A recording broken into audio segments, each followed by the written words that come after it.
oras na para sa ating ulat panahon. Hatid pa rin ng ating weather, Tito, na laging may panahon para sa iyo. Tito Alvin, good morning kapatid. Ano bang weather natin for today?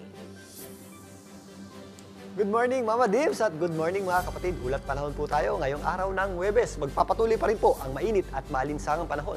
Sa malaking bahagi na po yan ng ating bansa, dulot pa rin itong ating tinatawag na easterlies. Maliban lang sa medyo mataas na tsansa ng mga pagulan or thunderstorms, dito sa ibabang bahagi ng Mindanao, dulot naman yan ng ating tinatawag na intertropical convergence. So, mga possible thunderstorms nga ang ating aasahan dito po sa areas ng Zamboanga Peninsula, kasama na po dyan ang Basilan, Sulu at Tawi-Tawi, at maging dito sa ilang bahagi ng Soc-Sargen, dahil pa rin po doon sa ating tinatawag ng intertropical convergence zone. Mga localized o isolated na pagulan or thunderstorms naman ang ating aasahan sa natitirang bahagi po ng Mindanao. Ito po yung mga dagliang pagulan sa hapon at gabi. Pero pag wala po tayong mga nararanasang pagulan, mainit at malinsangan pa rin po ang panahon natin dito po sa area ng Mindanao. Magandang panahon pa rin ang ating aasahan, pero mainit sa tanghali dito sa malaking bahagi ng Visayas, kasama na po dyan ang Palawan. Kasama na rin po dyan ang areas ng Panay, Negros, maging dito sa area ng Cebu. Asahan pa rin po natin ang matataas na heat index, lalong-lalo na pagsapit ng tanghali.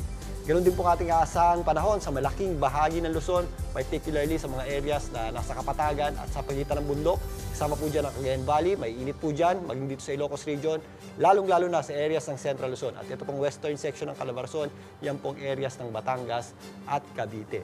Dito naman sa Metro Manila, nakapagtala po tayo ng hanggang 43 degrees Celsius na heat index kahapon at yan naman po ay umabot or aasahan naman po natin ngayong araw, posibleng umabot po yan sa hanggang 42 degrees Celsius. Yan po ay again, nasa danger level na po o mapanganib na antas ng heat index. Kaya mag-ingat po tayo lalong-lalo na pagsapit ng tanghali. Pagsapit ng hapon, mas nagiging maulap naman ang ating panahon pero mainit at malagkit pa rin po sa pakiramdam. Kaya bukod sa pag-inom ng tubig, ugaliin din po nating maligo para makabawas sa init ng ating katawan. Bango na po mga kapatid, ang ating araw po ay sumikat kani-kanina lamang 5:37 ng umaga at muli po yung lulubog mamayang 6:12 ng gabi. At yan muna ang latest sa ating lagay ng panahon. Muli, ito po ang inyong weather, Tito Alvin, na lagi may panahon para sa iyo. Mga kapatid, Dimples Romana po, kumpletuhin ang inyong umaga ng mga kwentong puno ng inspirasyon.